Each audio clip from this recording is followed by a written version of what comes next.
Hello, welcome to the Courageous Self-Care Podcast. I'm your host, Christina Marlett. On this show, I love to talk about self-care that is strategic. So it's not just this vague idea that you might get to someday when you're not so busy and you're not taking care of so many people. It is self-care that you can implement multiple times every day in a bunch of different ways, and you'll notice that it gives you more energy. It gives you better relationships. It gives you more vitality and aliveness.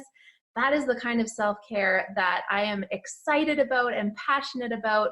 And I've developed a whole system on how you can implement the skills that go along with courageous self-care into your life. And so courageous self-care, it needs, if you're not feeling successful with your self-care, if it's not doing for you what you want it to do, you need a guide. And so I applaud you for being here because I love to be that guide for you. It just fills me up to share information with you and help you improve your life. And today we have another guide. So I love to do interviews on the show. And today we have Bernadette Bruckner coming all the way from Austria. So we're uniting Canada and Europe today in the podcast. Bernadette, welcome to the show. Yes, welcome from Austria. It's just beautiful to be here in the podcast and just exchange experience and all. It's all about self-care and really take care for yourself. And I think it doesn't matter where you are in the world. It's always about ourselves first. And when we nurture ourselves, we can nurture other one as well. Oh, totally. I completely agree. So Bernadette, tell us a little bit about who you are and what you love to do. Mm-hmm. I'm coming from a bakery. So I actually nurture people with bread since I'm a child, because food is also very nurturing. And I'm coming from the countryside, and for me it was like I'm a person who loves to find solutions. And I was a workaholic.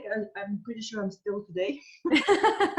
And it was like for me, since I was a child, I nurtured everybody else. I always was like when I was in a bakery and we also had a cafe, I was sitting there and listening to everybody else, and I always wanted to take away their pain and all their stories. But I totally forgot to take care for myself. And for me, I would always like a belief system and values and everything else that first nurture everybody else, and then maybe you become then you afterwards. And after 3 burnouts, highly suicide, I thought, I think it's a good idea to change something. Yes. And I had my worst time because I always was working abroad. And my worst time I had in France when I was really highly suicide. And I was like, so it's not time. And I always say that I'm still alive today. It's like probably more somewhere out there thought it's a good idea to stay alive. If you believe in angels or whatever, it doesn't matter. And then I began to find myself solutions. So I began different educations, further education and all the things. And I started with NLP and all the stuff. And then I began, before I pay a therapist, I create myself my own ways. So I put all my money, not in therapists, but I put all my money in myself.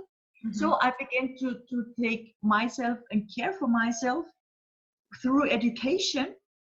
And today I created my own coaching and therapy style and my own nutrition style, because I was overweight and fell through everything else into anorexia nervosa. And as I said already, I found myself solutions. So I created my own nutrition work. And today I really take care of myself, also for my body, for my nutrition. I changed my whole diet. I changed my whole life. I kicked out people who was not good for me. And I created myself a world which is very nurturing. And I always said I'm blessed that I'm still alive. So I nurture today a lot of other people, but first nurture myself. And I have a credo. I always say it's like, be simply me. Mm. If it feels good for myself, is it coming from the heart, then it's good for me, then I will go on. And it doesn't matter at all And I have one, be simply me, no matter what, and nothing else matters. And for me, it's like when I take care of myself and my body, especially my body, and listen to my body, because my core topics are so easygoing. I have 3 core basic methods, and I actually teach people that they begin to listen themselves again, because we grew up that we actually should listen to everybody else, and just stop not listen to ourselves, because as child we actually listen to ourselves, but everybody else tells us something different. And what I teach the most, and also begin now nurturing children, is that we begin to listen ourselves first, and to our body. So I call my method actually body intelligence, and that it always, and it's like intuition. Does it feel right for me? Does it feel good for me? Is it a good feeling? Is it a light feeling when I do this, when I do that? And also all the decisions what you do, and not only with food, but also with every single decision what you're taking. And some people wanted to push me in a way where I never wanted to go. So today I began, how should I say, it's like I got stubborn. I think that's the right word. When it feels good for me, I really stay on my focus, on my way. Be very stubborn for it. I fight for my way. I fight for my decisions, because that's for me a courageous self-caring. Yes. Even if other people are not very pleased with it, even it's a family member, even if it's a person you love dearly, and a lot of women, it's like, I just love this person so much, so I go this way for this person, and forgot ourselves totally. And especially mothers, I have a lot of mothers as clients, but this is a huge topic. And I always say, no. First, you have to take care for yourself, be aligned with yourself, be aligned with what you wanted to do, and you are the best role model ever for your future children, and for their future, and also for your future. Absolutely. I totally agree with that. It feels so good to set an example of what you want your children to behave like when they grow up. And if they see a mother who's always sacrificing herself and doing everything for everyone else, no mother wants their children to grow up to be that kind of person. So I think it gives really good perspective on why it's so important to take care of ourselves. We're setting an example, plus we benefit from having so much more energy and vitality. Exactly that. And because that's in Austria, I don't know if it's in Canada, like a huge challenge, but in Austria it was like a lot of women didn't fulfill their dreams. Yes. So they put all their efforts on the children, that they fulfill the dreams actually from their parents, and the children don't wanna, and they just go away and begin to fight and all the things. And I'm like, no. What's your biggest dreams as child? What you never had the chance back then to fulfill yourself, for what reason whatsoever? Because my mother, for example, she comes from she's a war child. And they didn't have any chance to fulfill the dreams back then, but she begins now more and more to fulfill hers, what she always wanted to do. And I support her as much as possible, because in my opinion, it's just that's why we are here. That's why we are here. We should enjoy actually our life here on earth. But a lot of people, when I look at them, they're like zombies. Yes. And I always ask them, because I also did many years of terminal health care for people who are dying. And most of them, they didn't have any chance to fulfill their dreams. And I'm like, no, life is so precious. Life is so wonderful. Just fulfill your dreams. For me, I had 4 years ago a very bad car accident, and I didn't have any injuries. And I was like, this was given me the second, the third, the fourth chance or whatsoever to finally go my way. The first thing what I did was like, I made a bucket list. I made a bucket list even from stuff what I never could fulfill as teeny. So I did a lot of stuff what other people do actually in their teenies, but I didn't have any chance because I worked too much and had to work in bakery and all the things. and I fulfilled them. And it was like, a lot of people would say that's not grown up because it's so stupid and so childish. I'm like, yes, that's why I'm doing it. Because my heart makes it singing. And my inner child, I do a lot of inner child healing with my clients. Probably you too. Mm-hmm. And I have a lot of people who couldn't express themselves, all their dreams when they had a child. So I had I think he was over 60, and he bought himself a teddy bear when I did with him in a child, because he didn't got any teddy bear as child. And I was, yes, that's the best investment ever. Yes. Oh, that's so sweet. Well, you're talking about so much powerful stuff, Bernadette, and I'd love to find out if you could share with us what's something that you love to do for self-care these days. I do at least once a week ask my inner child, what do I want to do today? And for me, it's like I lived in Vienna, and in Vienna, because now I'm at the countryside, I don't have so much. But in Vienna, we have an extremely, really good ice cream store. Yes. And I had a time when I began with a lot of inner child that I went daily to this ice cream store because they have vegan ice. Oh, yes.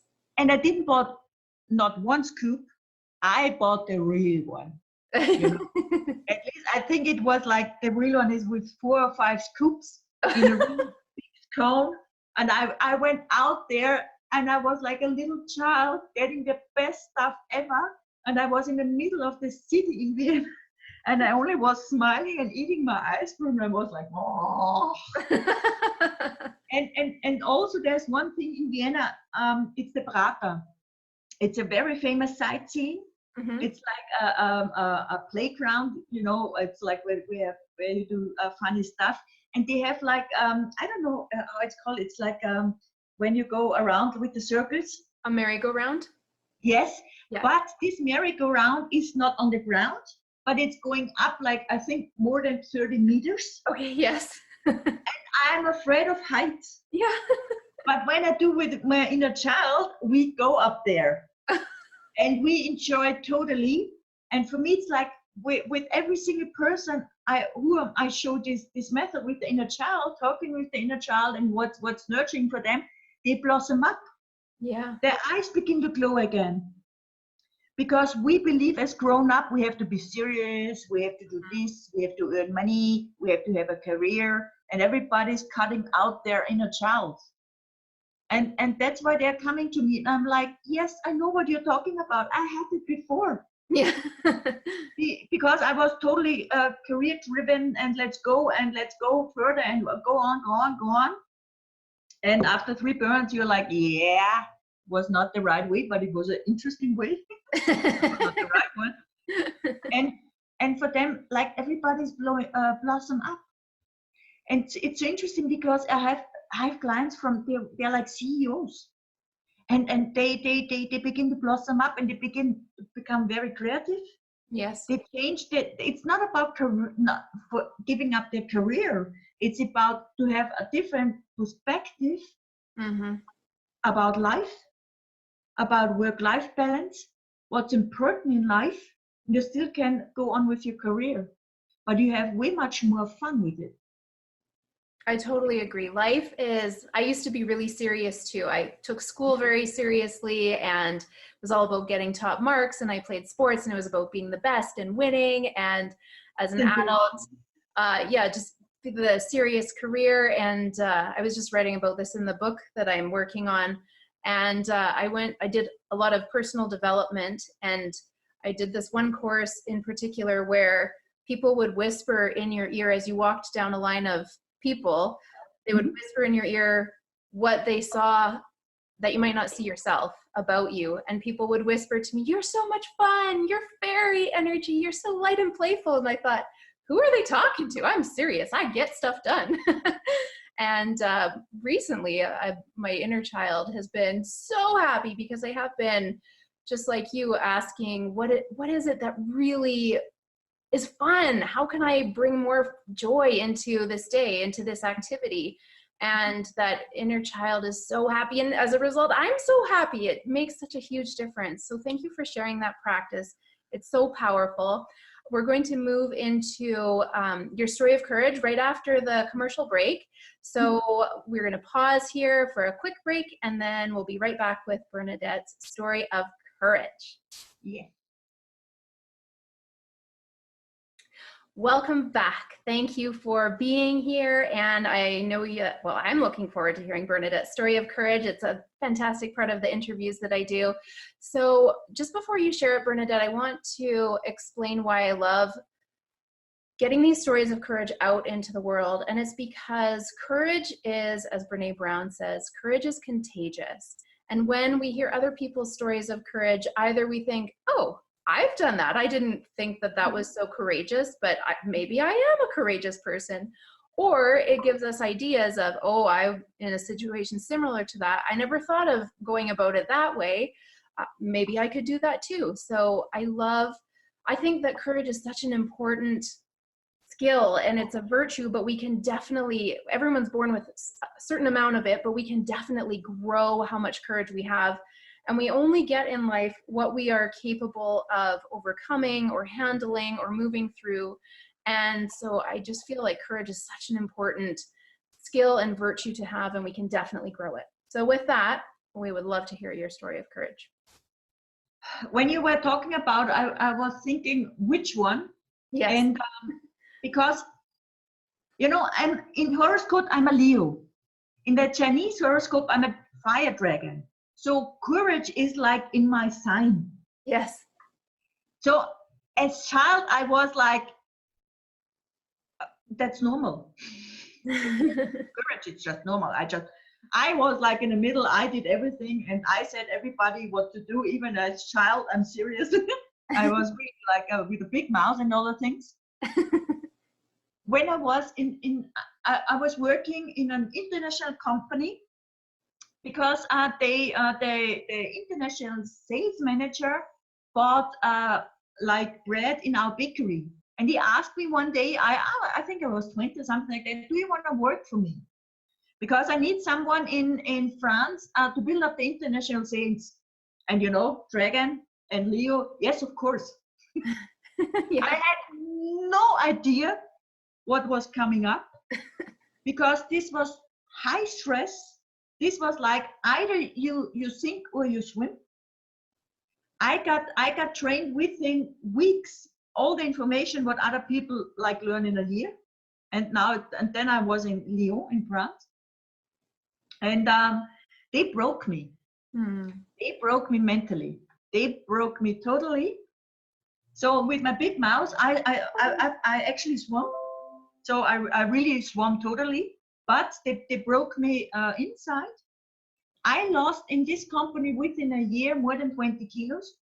Wow. I was highly suicide at the end.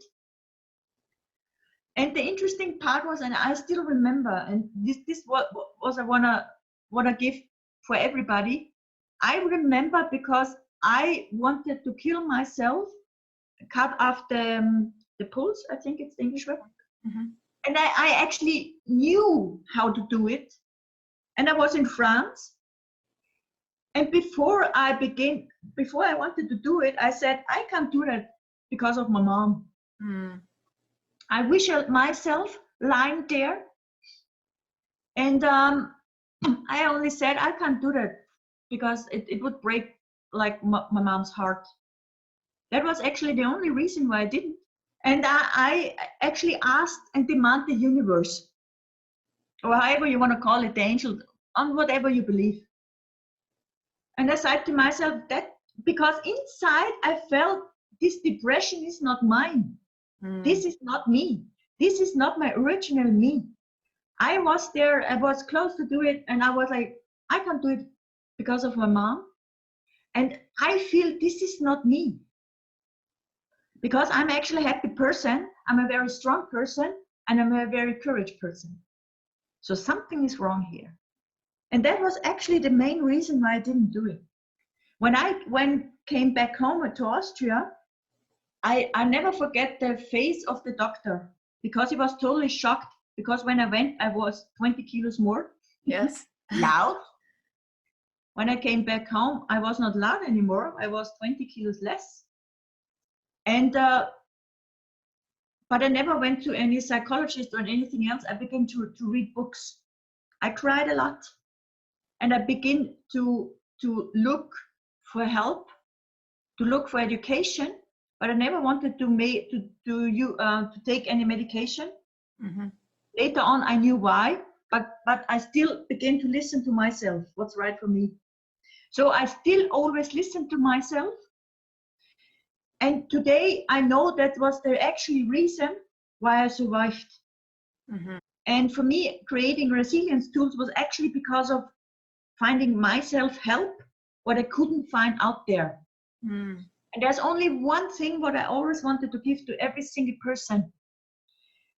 Be simply you, no matter what, and nothing else matters, and listen to yourself. Even when your surrounding tells you something else. So I learned to let go.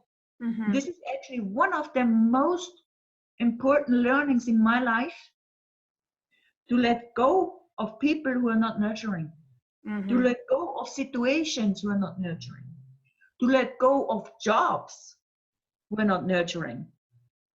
Because I was highly paid back then. I was in my age, I was on a position which is not normal to get on this age on such a position. Because there's one thing what I learned a lot that was working, but it didn't make me happy. Mm-hmm. It made me ill. And no money on this earth can pay me so much to have a job again where I get ill. There's one thing what I learned a lot, that it's not only courageous self-caring, but courageous self-loving. Yes. Pure, unconditional loving, no matter who I am, no matter the way I look. Because when I was overweight, a lot of people told me that I look ugly. And that's actually really, changes your whole, how do you say, self-identity. Mm-hmm. When I began to find out that it's never about me, but it's only a perception of themselves, what's actually inside of themselves. Yes. That's why I have a campaign what I start this year, which I call Inside Out, Beauty Inside Out. Because beautiness begins from inside. Absolutely. And shows outside in a way, much different way. Mm-hmm. And Wow. yeah. As you see, it's a passion topic. Yes. Yeah, I can tell you're really excited about all of it. And I feel so honored to have you share this story of courage with us, multiple stories of courage. You've come through so much. You've had a really rich life in terms of experience and highs and lows. And I think you're a wonderful example of moving through the darkest time and coming into who you were meant to be by being courageous. And I love how you talked both about honoring who you are and doing things regardless of what people think about you, because it's just your own business, and also finding help, whether that's from books, from people, from new ideas. It's this perfect blend of coming out of darkness. We have to honor who we are and be secure in ourselves, and at the same time we need to do something different from how we've done it before that's gotten us to that place. And so your story is a very clear illustration of that, and I'm grateful to you for sharing it.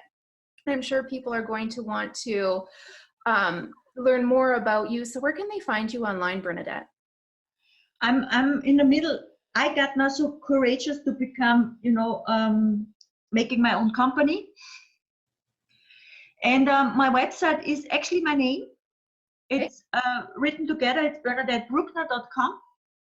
Please, let's go out there in whatever dimension, but let's make changes. Mm-hmm. Because it's so early and it's so beautiful, and I love that you have your podcast and all the things, and just rock on. Not only in Canada, but worldwide. Yes, yeah, our global vision of, I just imagine a world where women and men, but women are the ones who tend to take action first. Women who do see themselves as important and valued and worthwhile and do follow the path regardless of what other people think, and are setting the example on how we can do that. We can love ourselves and we can love others, and it can all work out so beautifully. Oh, so, yes. Thank you very much for being here. Thank you so much for listening. The show airs usually once or twice a week, so do come back. We do a teaching episode and an interview episode, usually most weeks. Lots of great information from all sorts of people around the world and from the research and work that I put into courageous self-care over the last few years too. So thank you for being here. Thank you for listening. I honor you, I appreciate you, and I look forward to connecting with you again next time. Bye-bye for now.